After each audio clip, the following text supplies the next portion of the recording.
Good morning students.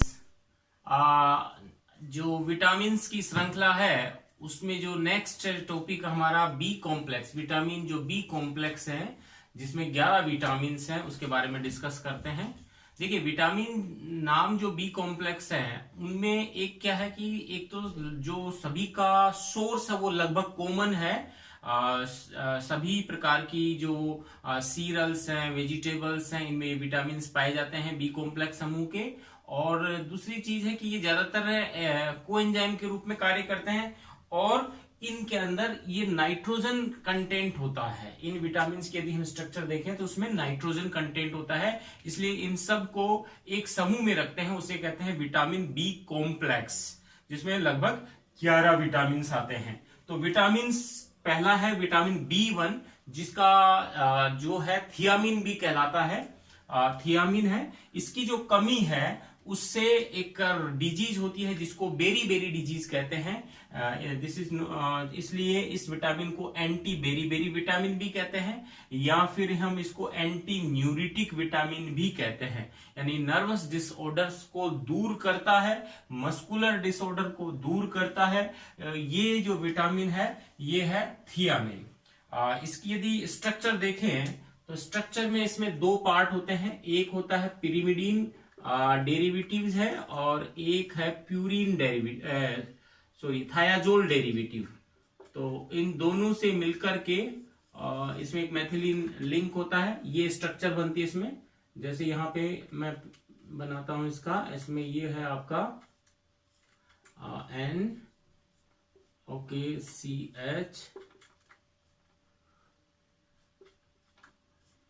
ये structure है इसकी CH। तो ये है आपका इसको हम कहेंगे pyrimidine derivatives, right. So this is known as pyrimidine derivatives।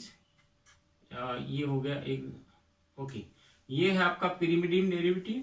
और अब इसके साथ एक मैथिलीन समूह जुड़ करके और एक थायाजोल ग्रुप है वो जुड़ जाता है। थायाजोल में यहाँ पे NCH और हम इसको लिख सकते हैं sulphur group. Next one is, ये हो गया CH3 CH2 CH2OH, CH2OH और ये CH3। So this is one is थायाजोल derivative, क्योंकि इसमें थायोल कंपाउंड है, सल्फर कंपाउंड है यहाँ पे। और इसके साथ ये एथिल अल्कोहल और ये मैथिल ग्रुप जुड़ा हुआ है और यहाँ पे एक मैथिलीन ब्रिज है, दिस इज जो दोनों को कनेक्ट करता है। ये इसकी रासायनिक संरचना होती है विटामिन B1 की। चूंकि मैंने कहा कि नाइट्रोजन, सभी जो विटामिन B1 कॉम्प्लेक्स के हैं उनमें नाइट्रोजन एलिमेंट होता है, नाइट्रोजन तत्व होता है। ये इसकी स्ट्रक्चर है।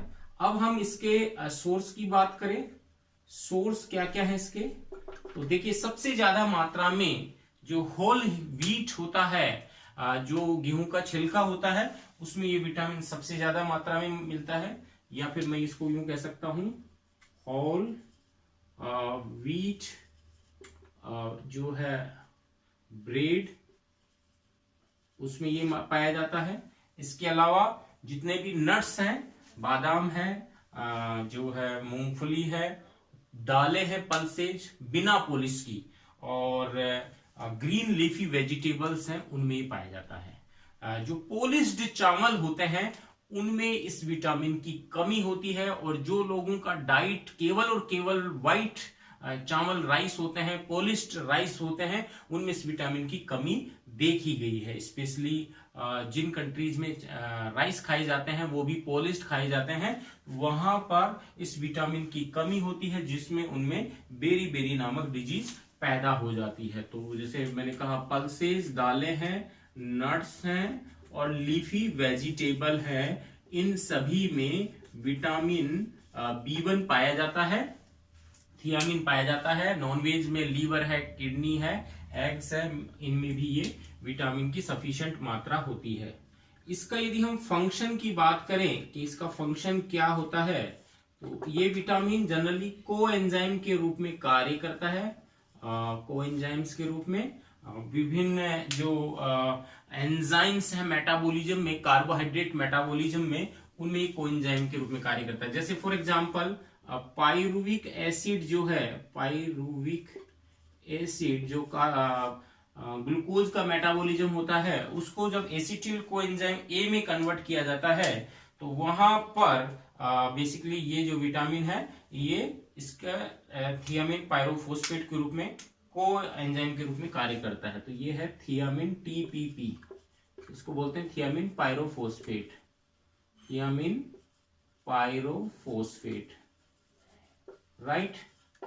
सो this vitamin act as a coenzyme और pyruvic acid convert into acetyl coenzyme A, coenzyme A जुड़ जाता है और इसमें कार्बोक्सिलेज एंजाइम की प्रेजेंस में डिहाइड्रोजनेशन भी होता है और कार्बन डाइऑक्साइड यहां से निकलती है और एसिटाइल कोएंजाइम ए बनता है। इसी प्रकार alpha ketoglutaric acid, Krebs cycle में अल्फा कीटोग्लूटेरिक एसिड जो है इट इज कन्वर्ट इनटू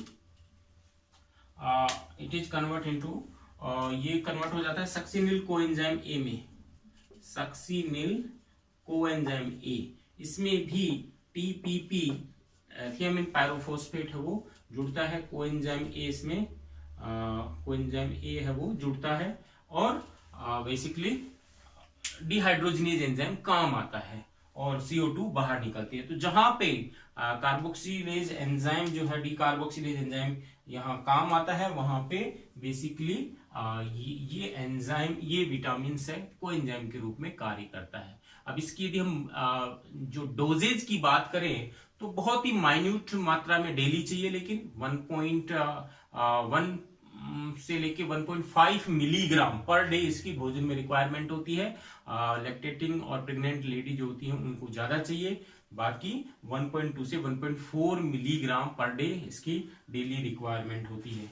अब बात करते हैं इसकी डेफिशिएंसी से क्या सिम्टम्स होते हैं, कौन सी डिजीज होती है। इसकी कमी से होने वाले जो रोग हैं, जो कि जिसको सम्मिलित रूप से बेरी बेरी डिजीज कहते हैं। तो बेरी बेरी जो डिजीज है उसके दो फॉर्म होते हैं, एक होता है ड्राई बेरी बेरी और एक होता है wet beriberi. Wet berry berry का मतलब ये है कि यदि बेसिकली कार्डियोवेस्कुलर डिसफंक्शन होता है, हृदय और जो हमारा ब्लड वेसल्स में बहता है, उन ब्लड वेसल्स में हृदय में एनलार्जमेंट हो जाता है और हृदय ढंग से पंप नहीं कर पाता, जिससे कि कार्डियोवेस्कुलर डिसफंक्शन हो सकता है, हार्ट फेल्योर हो सकता है, रोगी की डेथ हो सकती है। उस डिजीज को बोलते हैं हम वेट बेरी बेरी।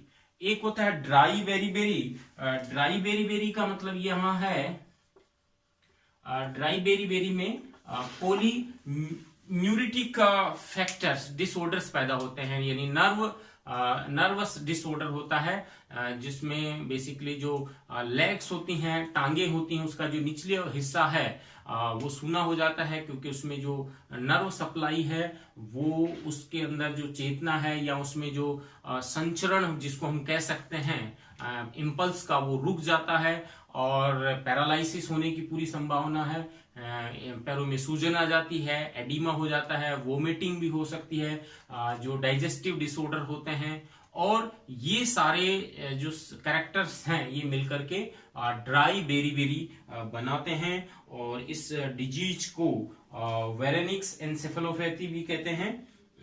और इसके अलावा इसमें मसल्स हैं वो कमजोर पड़ जाती हैं, जिसके अंदर बेसिकली पैरों में सूनापन है, मेंटल रिटार्डेशन है, हकला करके बोलना है, जो आंखों की पुतलियों पे कंट्रोल नहीं होता है, इनवॉलेंट्री जो मसल्स है वो बार बार घूमती रहती, उनके कारण जो आंखों की पुतलियां हैं वो घूमती रहती हैं। ये जो कैरेक्टरिस्टिक्स हैं ये है विटामिन B1 की कमी से होने वाले डिजीज के, जिसको हम सम्मिलित रूप से बेरी बेरी डिजीज कहते हैं। तो इसकी कमी के लिए हमें जो होल व्हीट है उसका उपयोग करना चाहिए, नट्स हैं, लीफी वेजिटेबल्स हैं, और जो नॉनवेज लेते हैं उनके लिए लीवर, किडनी और जो योक है एग्स का वो आवश्यक होता है। तो ये था विटामिन B1। इसके बाद में बात करते हैं विटामिन B2 की।